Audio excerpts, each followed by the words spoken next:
every time you want to accelerate, want to go fast, try to tell yourself, it's okay, you have time.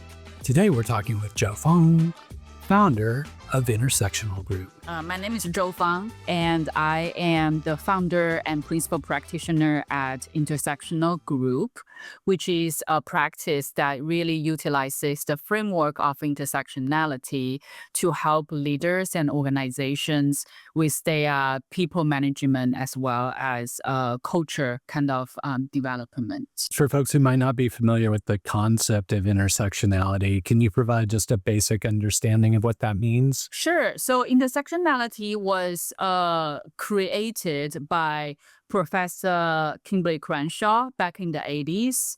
And when it was first kind of coined or invented, it was used to address these very significant issues facing Black women, especially in the United States, because of their gender and of skin color. So when gender and race or ethnicity intersect, they really create a drastically different experience for an individual.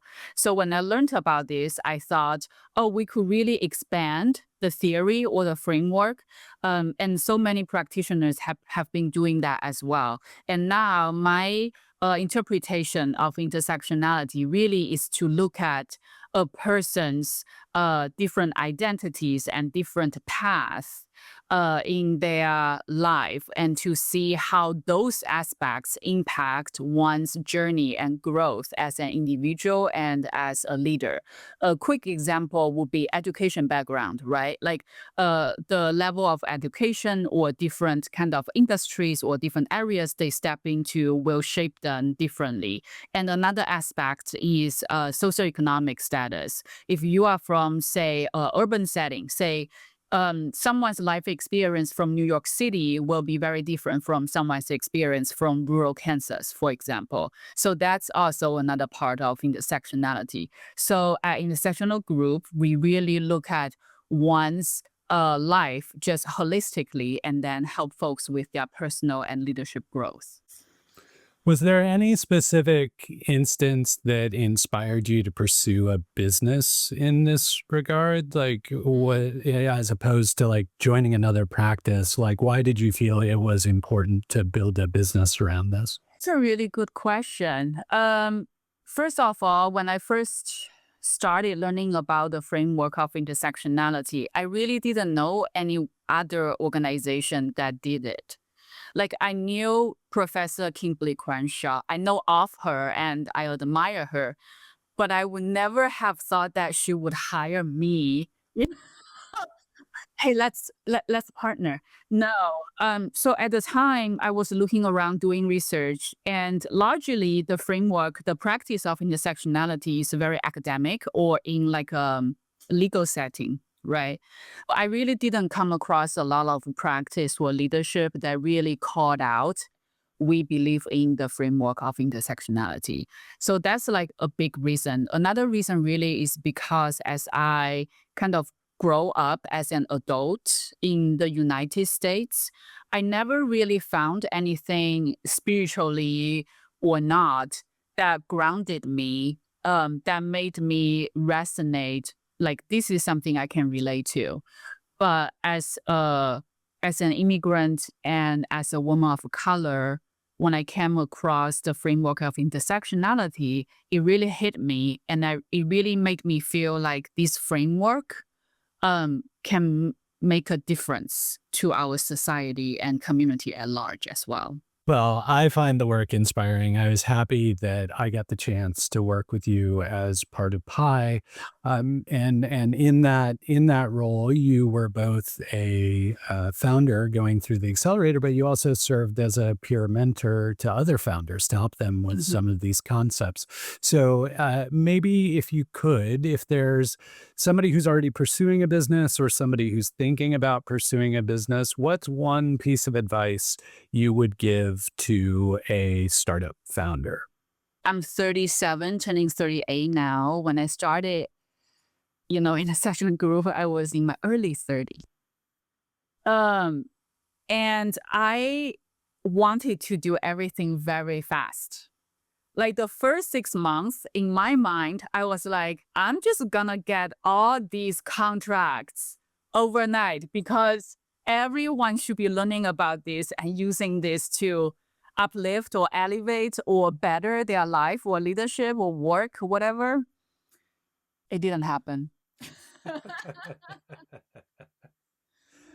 But 5 years later, I'm still here.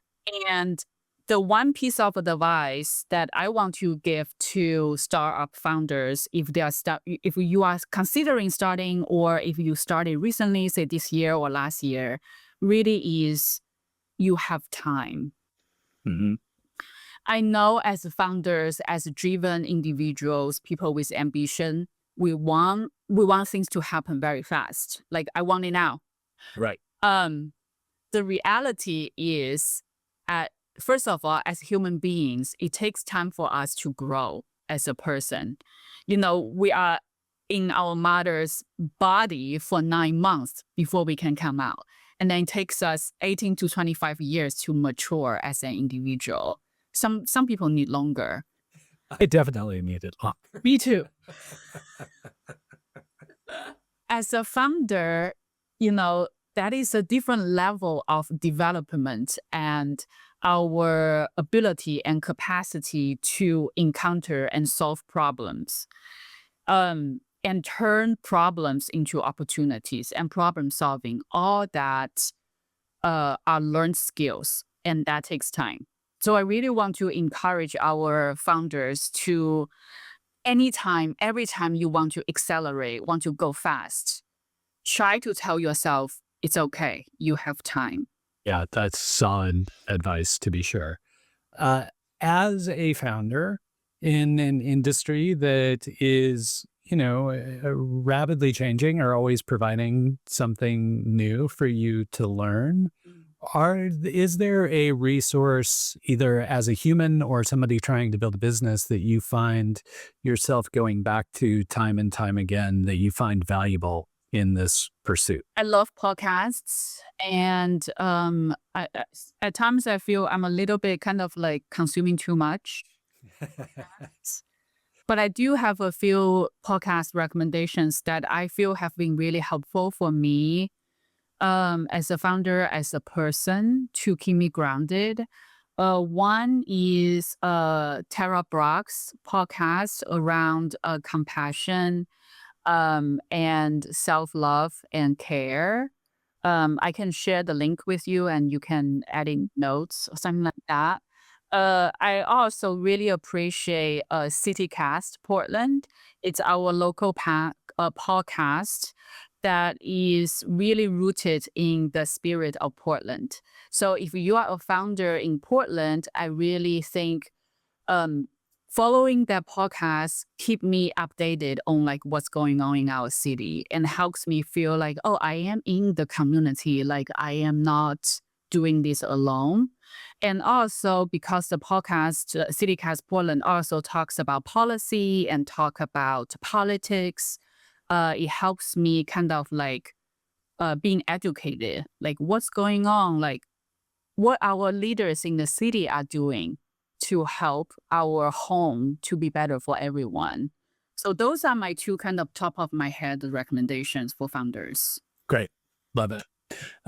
Turning the tables a little bit, you've been super helpful with your insights and advice. How can we be most helpful to you and Intersectional Group? We are a group of very thoughtful practitioners who really believe in the power of collaboration and community. So I really encourage people to come to us, have a conversation, because we, as a Intersectional Leadership Coalition, our practitioners can really help leaders and organizations do a better job, either in life, day-to-day life, or at workplace.